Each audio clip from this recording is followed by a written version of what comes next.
বন্ধুরা অনেকেই আমাকে প্রশ্ন করেন যে ভাগ্যকুল কিভাবে যাব এবং কোন পথে যাব। তাই আপনাদেরকে আজ ভাগ্যকুল যাওয়ার জন্য আমি পথটি বাতিয়ে দিচ্ছি। গুলিস্তান ওই যে গোলাপসার মাজার হতে সোজা বামে চলে যাবেন। বামে যদি চলে যান তাহলেই দেখতে পারবেন আরাম পরিবহন গাড়ি, সেই গাড়িতে উঠে বসবেন। গাড়িতে উঠে বসে সোজা চলে যাবেন শ্রীনগর দিয়ে বালাসোর। বলবেন আমি বালাসোর নামবো, ভাড়া 80 টাকা নেবে। আমি এখন বুড়িগঙ্গা সেতুতে আছি, সেটা হলো বাবুবাজার দিয়ে যে সেতুটা গিয়েছে সেটাই আছি। সোজা আজ যাব ভাগ্যকুল। ভাগ্যকুল যেতে যেতে পথে যা পাবো আপনাদেরকে আজ দেখাবো।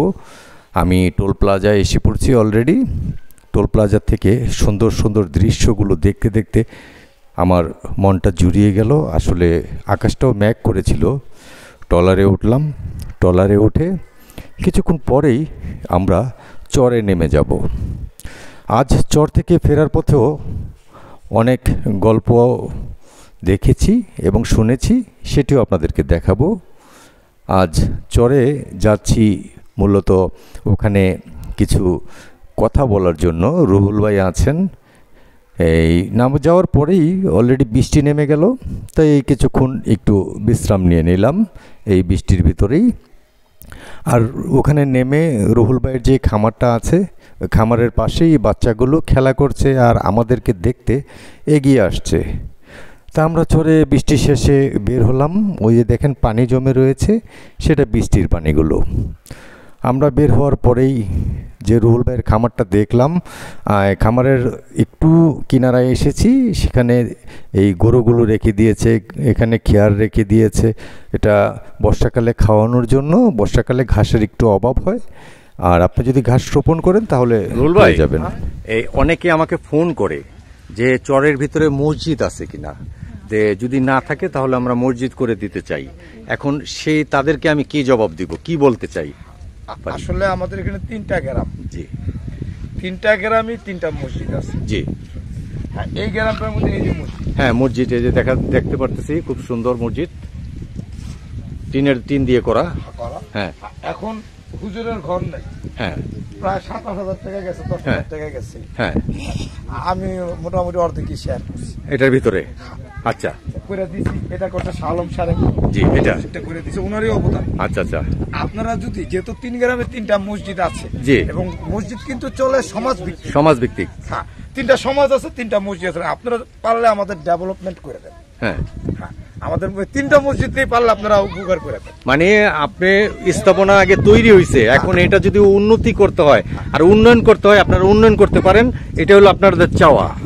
আচ্ছা, আপনারা চেষ্টা করবেন। আমাকে অনেকেই ফোন করে বলে যে ওখানে মসজিদ আছে কিনা, ভাই ওখানে গিয়ে একটা ভিডিও করেন, দেখান আমাদের মসজিদ আছে কিনা। তা আমি আপনাদেরকে দেখালাম এই যে মসজিদটার কি অবস্থা। আপনাদের যদি সামর্থ্য হয়, এখানে যার যেমন সামর্থ্য হয়, আপনারা এই মসজিদের উন্নয়নের জন্য আসতে পারেন। আমার সাথে যোগাযোগ করতে হবে না।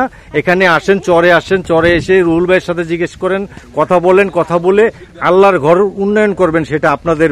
কারণ হলো কি যে আমি এটা দিয়ে আমার ইনকাম না, আমার ইনকাম ইউটিউব দিয়ে হয়।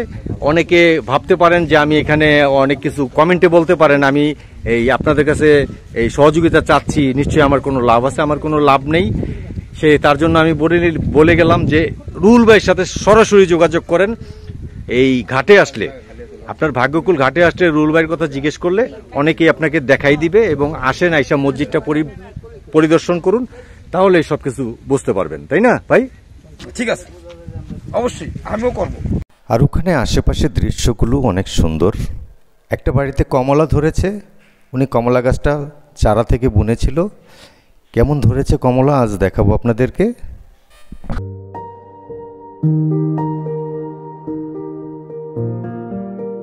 এই যে আপনার যে এই গাছটা, কমলা গাছটা না, এটা কি কোত্থেকে আনছিলেন এই কমলা গাছটা? আমি বাড়িতে রোপণ করছি, ওই যে এমনি বিচি দিয়া। বিচির থেকে এত অসাধারণ কমলা হয়েছে এখানে।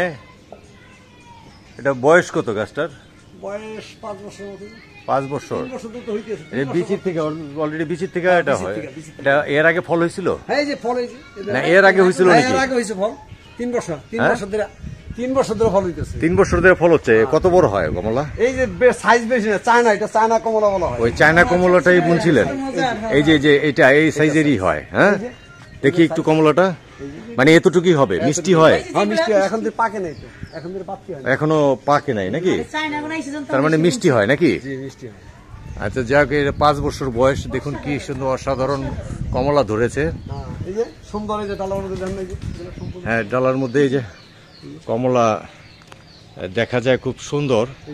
আর মূলত অনেকে কলমের গাছ বনে, আমি প্রথমে ভাবছিলাম যে এটা, আমি কিন্তু প্রথমে এটা কলমের গাছ ভাবছিলাম, এখন দেখা যাচ্ছে না, আসলে এটা কলমের না, যে অরিজিনাল বীজের থেকে আপনি গাছটা উঠাইছেন। আর মাশাআল্লাহ, এটা কি সার টার দেওয়া হয় কিছু? না সার দিন আমরা এমনি কোনো, এমনি অরিজিনাল মাটির থেকেই হয়। মাটির থেকেই। যাক মাশাআল্লাহ, ভালো হয়েছে, অনেক সুন্দর হয়েছে। যে দেখে খুব ভালো লাগলো যে ঘরটা বিক্রমপুরের মতো, আর গাছটা তো একবারে চায়নার মতো হয়েছে। ঠিক, চায়নার কমলা। আসসালামু আলাইকুম। এই যে শাপলা দেখতেছি, এই শাপলাগুলো আপনি কোত্থেকে কালেকশন করছেন? জরুরি বিল থেকে। জরুরি বিল? এটা জরুরি বিল কোন থানায় পড়ছে? এটা শ্রীনগর থানা। শ্রীনগর থানায়। এটার থেকে যে শালুক হয়, এটা থেকে এই শালুকটা কি আপনারা কালেকশন করেন না? না, এই শালুকটা অন্য মাসে নিয়ে যায়। এটা কোন জায়গার মানুষে নিয়ে যায়? ঢাকার ডিস্ট্রিক্টের মানুষ ঢাকার থেকে আসে। হ্যাঁ। এটা কি টাকা দিয়ে কিনে নেয় না ফ্রি নেয়? ফ্রি উড়িয়ে নিয়ে যায়, বস্তা ভরে নিয়ে যায়। ঢাকার যে শালুক পাওয়া যায়, সেই শালুকটা কি এখান থেকে বিভিন্ন জায়গা থেকে এবং সিলেট থেকে বিভিন্ন জায়গা থেকে আনে না? তার মানে এই শাপলা থেকেই শালুক হয় না? শালুক থেকে শাপলা হয়, ও শালুর মধ্যে শাপলা। ও, শালুক থেকে শাপলা হয়, মানে শাপলা থেকে শালুক হয় না? না, আচ্ছা, শালুর মতো এর মতো, বুঝছেন? হ্যাঁ হ্যাঁ, কালো কালো, হ্যাঁ। ওটা থেকেই ফুটে শাপলা। ও, ওটা থেকে, ওটা কি কেউ বুনতে হয়? না, তাহলে আল্লাহর কুদরত, আল্লাহর কুদরতি ভাবে আল্লাহর দান নাকি? হ্যাঁ। এভাবে হয়? কিভাবে হয়? আচ্ছা যাক, আপনাকে অনেক ধন্যবাদ। আমি এই শাপলার ব্যাপারে আজ শুনলাম, এটা শালুকের থেকে শাপলা হয়, শাপলার থেকে শালুক হয় না। না। এটা অনেকেই আমরা জানি না যে শালুকটা কোত্থেকে হয়। হ্যাঁ, সেটা হলো আল্লাহর দান। আল্লাহর দান অনেক বিলে, অনেক পুকুরে দেখবেন আপনারা এরকম শাপলা হয়ে রয়েছে। ওটা কিন্তু কেউ কোনো বীজ ফালাইতে হয় না, বৃষ্টির সাথে আসে, দেখা যাচ্ছে হয়তো বা আল্লাহ কিভাবে দেয় সেটা আল্লাহই ভালো জানে। ঠিক আছে, আপনার নামটা যদি একটু বলেন। আমার নাম চানমিয়া খা। চানমিয়া খা। দেশের বাড়ি কোথায়? দেশের বাড়ি ওখানে, ওই দেশের বাড়ি হলো যে কাশিমনগর। কাশিমনগরে? আচ্ছা যাক, এমনি ভালো আছেন তো? যাক আলহামদুলিল্লাহ। পুরো আমার কোনো কাজ করছে না না, অনেক ভালো। এটা ব্যবসা তো ব্যবসা। ঠিক আছে।